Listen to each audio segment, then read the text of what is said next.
Good afternoon, everybody, and welcome to another edition of Trenchless Tuesday. Today is Tuesday, May 16th, 2023, and we're going to be talking about what we believe will be an upcoming channel line project in the next year or two.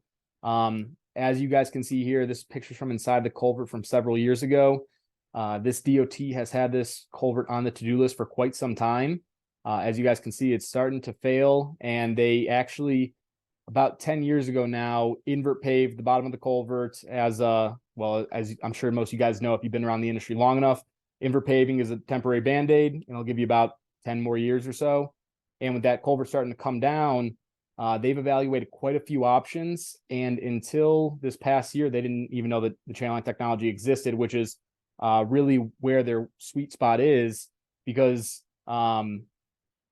with the invert paved egg bottom, channel line can meet that exact shape. So this culvert's about 7 feet tall, and then at this dip, it dips down to about 6 feet tall. So they can do the transition diameter as well. And when I called the channel line folks to, walk me through how this would work, they said, well, that's exactly what we do. The previous year, they had installed this exact liner. So one with fish baffles for this hose pipe, and then one without fish baffles for the double barrel.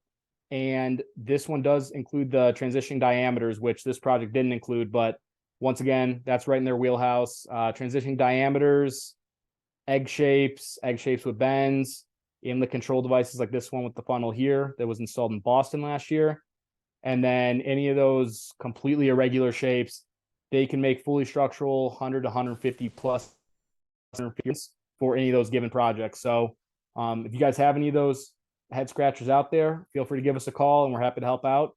And outside of that, have a great Tuesday.